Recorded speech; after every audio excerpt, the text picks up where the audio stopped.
Enjoy your independence with a great night's sleep on a custom-made Verlo mattress. We're running our 4th of July sale. Whether you're in the market for a more budget-friendly or a top-of-the-line mattress, we have something for you. We've been building mattresses for over 30 years. Come on in and see what we can do to help you sleep better. Court blocked the executive order for this year's election in the states that sued, and a federal appeals court upheld that decision over the weekend. The Senate voted to advance Jay Clayton's nomination to be the Director of National Intelligence yesterday. This sets up a final vote for this evening. Some Democrats had initially supported Clayton's selection for the role, but during his confirmation hearing, he refused to say Joe Biden won the 2020 election. Now for our daily trip back in time. Every day we're taking a quick look at a significant moment, invention, or milestone that happened on this day in Illinois history. In 1804, John Kinsey, Chicago's first citizen, was appointed Justice of the Peace to help oversee the small settlement outpost. Kinsey had moved west along the American frontier to become one of Chicago's earliest and most prominent settlers. When Kinsey came to the Illinois Territory, he quickly began trading with the local Native Americans and federal troops. Over time, his wealth and influence grew, leading him to eventually establish trading posts along the Rock, Illinois, and Kankakee rivers. Back in local news at 6:53, Normal has new rules at Uptown Station, but civil liberties groups say parts of that new code of conduct cross the U.S. Constitution. Now town staffers say they're working on a response to those claims. In a letter sent to Mayor Chris Coos and members of the town council, the groups urge Normal to amend 3 sections of the ordinance they say are unconstitutional. First, solicitation. The letter says the ordinance bans asking for money or goods without permission.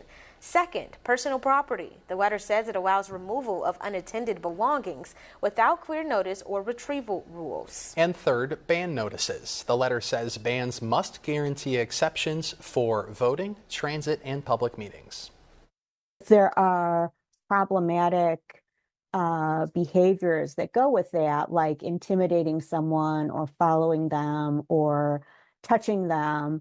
Those things can be separately prohibited.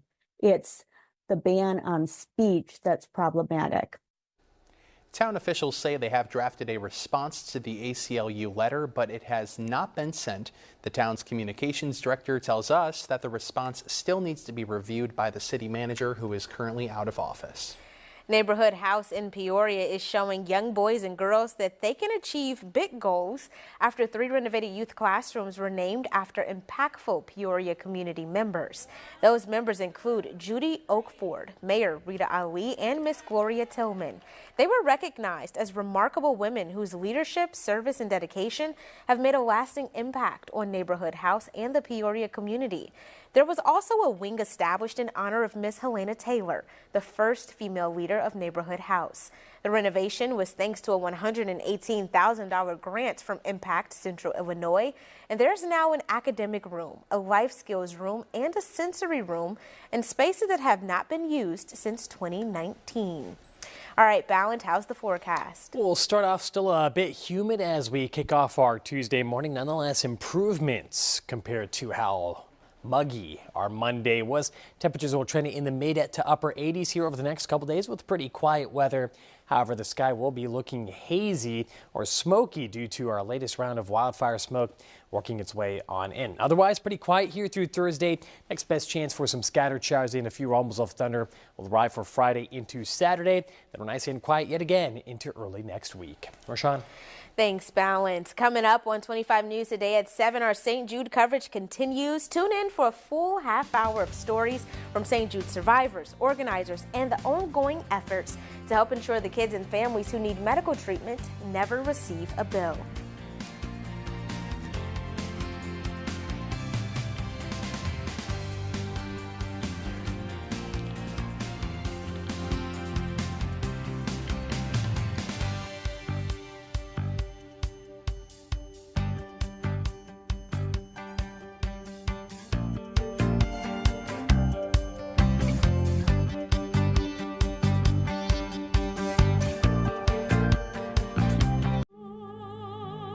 Optimal Poop.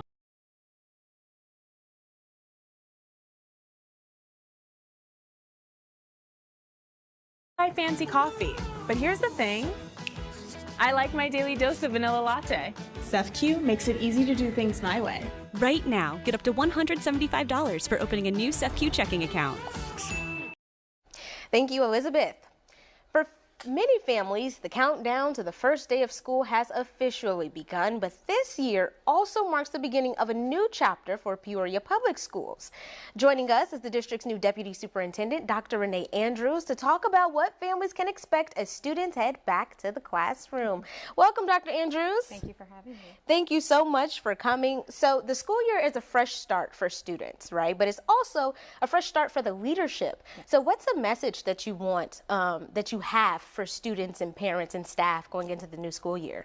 Well, first off, we just want to make sure that they understand we are super excited to be here.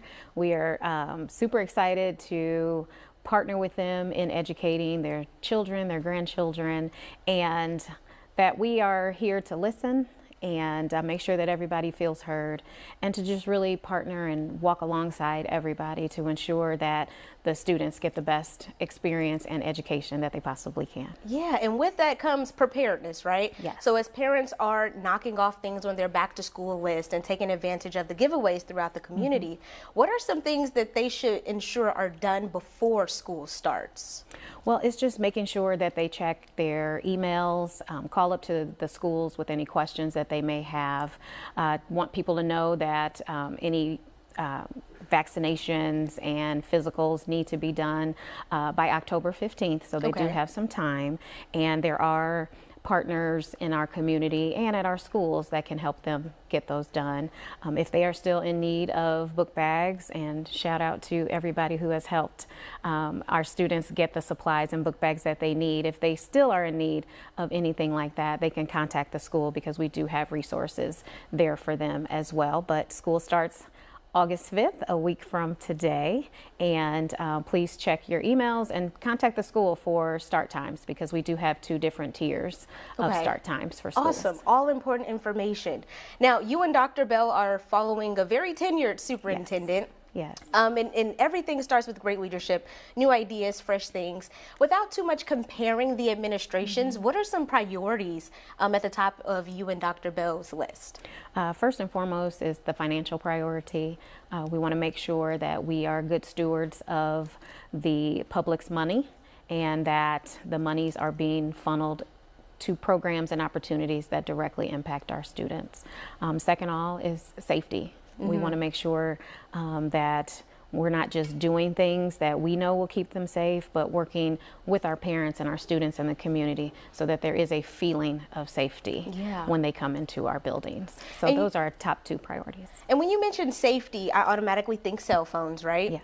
So the governor recently signed into law this banning of cell phones. It doesn't start until the next school year. Correct. But I know last year Yoder pouches and things of that nature came up in conversation. So what are your plans going into the school year when it comes to cell phone usage in the classroom?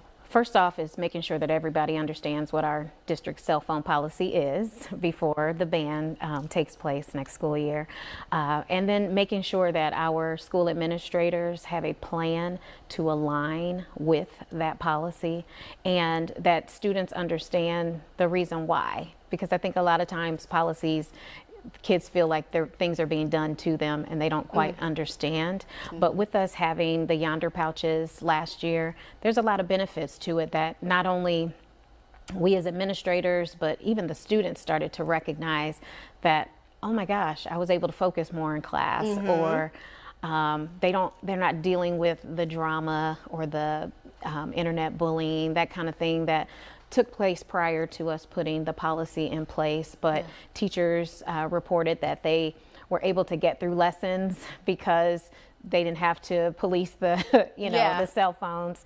And I really feel like it benefited everyone, but we just really want to make sure that the students and the families understand it's not something we're doing to them, but something that can truly benefit them academically and social emotionally as well. Absolutely. Really quickly, if I can ask you this last question. It does take a village. So outside of all of the pressure of the administration and the staff within the school, how can the broader community help make this a successful school year?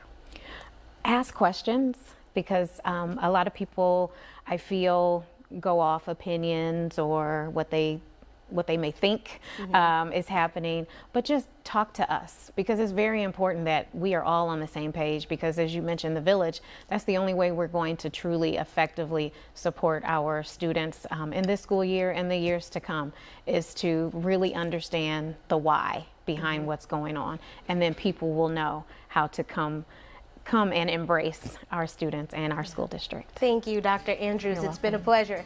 We'll be back after the break.